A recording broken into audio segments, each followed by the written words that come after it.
Goodbye, RNG. Hello, pain. Nothing can make me play this game again. It's so rigged it can't be won.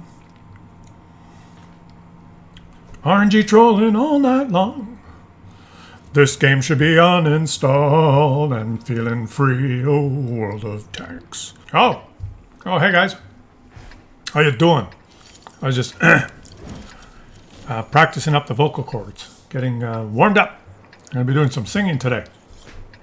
I'm not kidding. Got the Fender Strat out. You guys know my Fender Strat. I'm going to be jamming.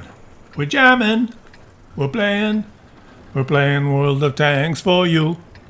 That's what we're going to do. And I have to sing this time. I'm going to be playing and singing. Now, all I can do, attempting to sing. I can play rhythm and sing. I cannot play lead or riffs and sing. It's just, I'm one of those people that cannot do that. And you may ask yourself, why is he in this bush? And you may ask yourself, what happened to my beautiful game? That's what the Batchat 12T is doing. He's asking, and you may ask yourself, what happened? I went to a concert years ago, Paul McCartney. Watched one of his shows. It was really good. He's getting old. His singing was a little off. You could tell he's losing a little bit of his steadiness in his voice. But he gets to the point where he's going to play Day Tripper. And he's not playing the bass guitar. He's playing, I think he's playing a guitar. There's a bass player. He's playing a guitar. And he starts with the riff. And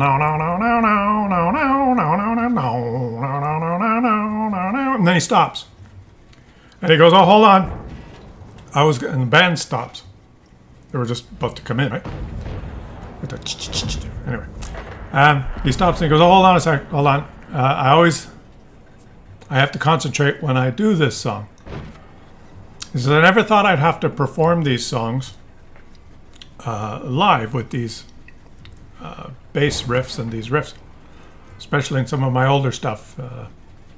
Abbey Road and some of the older stuff where I did these complicated bass lines. And this was one of the first ones. He says, I got to concentrate before I start singing. I can't play the riff and sing unless I'm concentrating. And he admitted that he had to really work at being able to do that. He couldn't naturally do that. And it's a brain function. It's a wiring function. Some people can't do it. Like I can play that riff, but if I start trying to sing the part that goes with it, which does not correspond note for note with the riff, right? Ba ba ba ba ba ba ba ba. Now, if I sang, "I was a great World of Tanks player," and then I could play it. But if you try and sing something different, my brain can't do it. I start screwing up. My fingers will start following what I'm singing.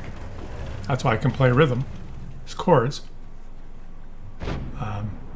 and sing. And Paul McCartney he admitted that some of his older stuff that the Beatles, that he couldn't perform them live.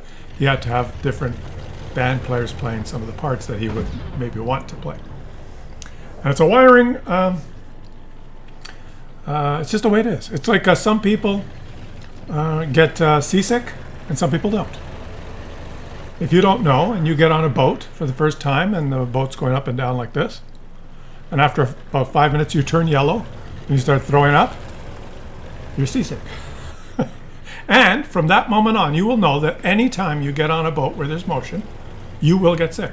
It does not matter what you do. It does not matter what medication you take. It does not matter if you put a band around your neck or a thing around your wrist or whatever someone sells to you, you'll get sick.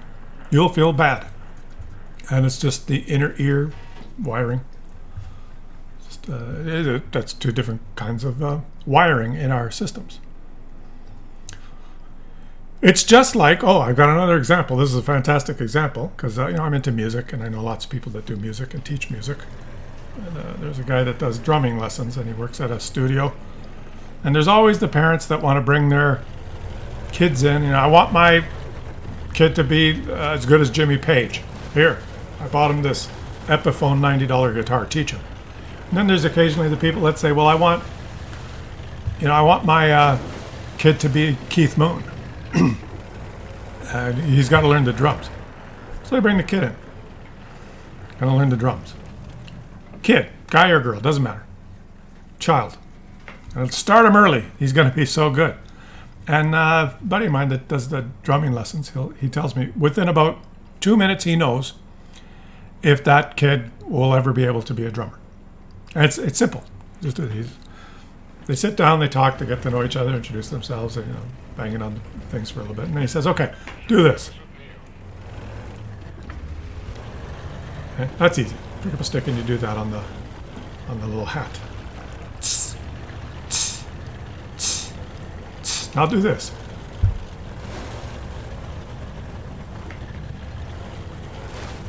All right, do that. You can do that. On every second beat, with your other hand, do a beat. Now, while you're doing that, on the off beat, move your foot like this and kick that bass drum. Just 3 things. This way. Thump. Thump. Right? And if you screw up and you go, oh, and your hand starts going like this, and you just start, your foot starts kicking and you stop, or this one speeds up, or these two start matching, or whatever. If you struggle at that at all, and that's just, then you'll never be a good drummer, ever. Never. Ever. You can try and train yourself to separate those 3 things and concentrate and try and train your muscles and your mind to reproduce certain rhythms, certain paces with different appendages, but you'll never be a good drummer. You'll never be able to ad-lib and let it flow, and just, it won't come out of you like Keith Moon. Well, Keith Moon never had to do this.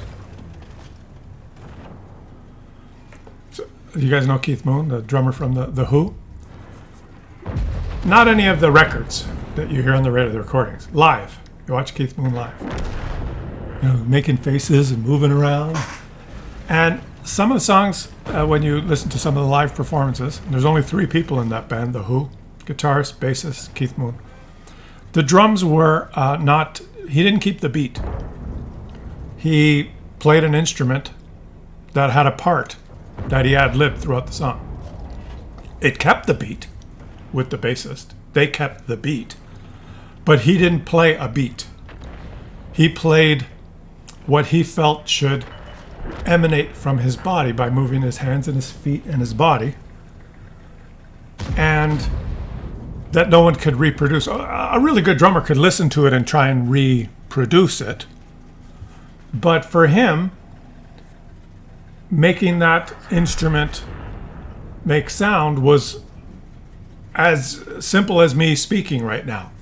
Or, what are you good at? Like walking?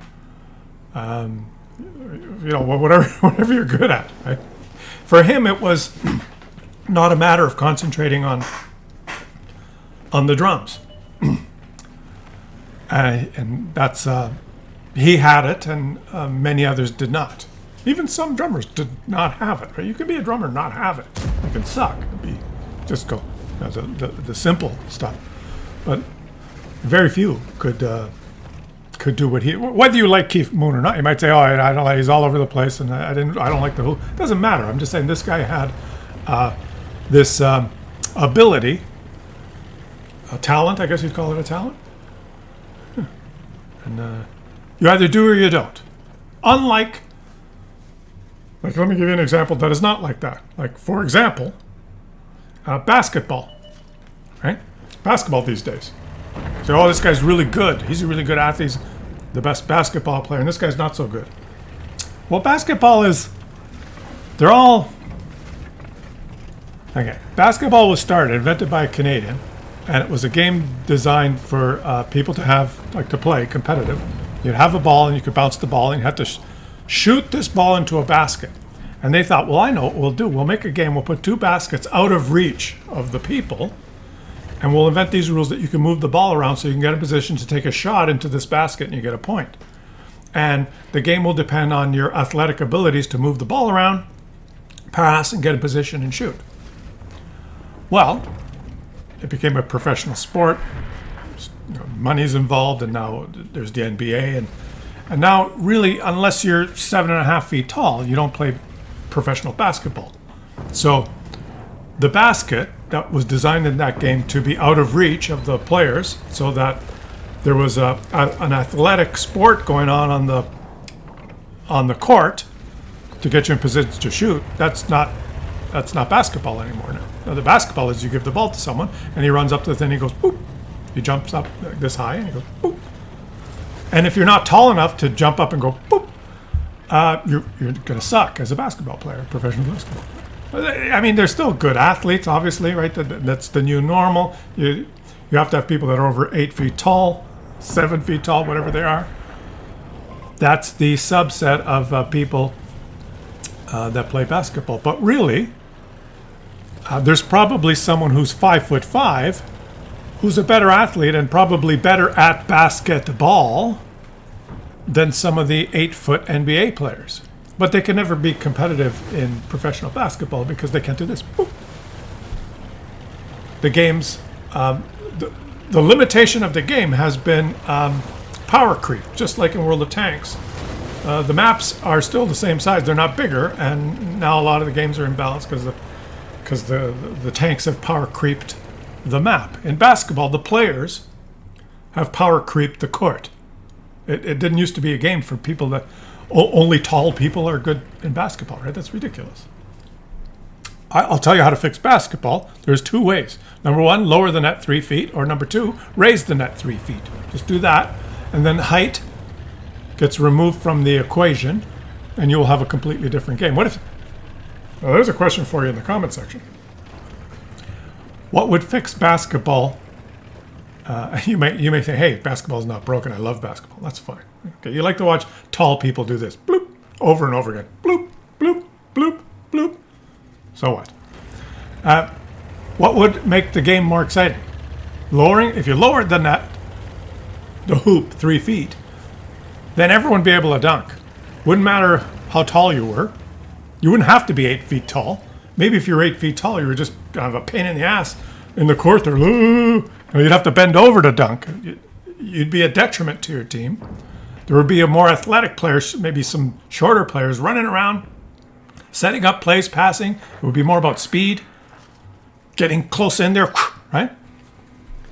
What if you raised the net 3 feet? Then no one could dunk, but it would be all about shooting, accuracy, passing, getting to positions where you could get the shot. Maybe if you lowered the net 3 feet, it would be much higher scoring games. If you raised the net 3 feet, it'd be much lower scoring games. Maybe at that each quarter, the net should change height. Now that would be basketball. That would be an exciting game. But of course, tradition. This is the way it is. And if you're 8'6" in college, you're going to make $50 million a year now because you can do this. Are you real? We're going to have to teach him how to walk without falling over. And sometimes when he does this, he falls back. We're going to have to get a coach to work on his balance. But if we can get him under the net, passing the ball, he'll do that.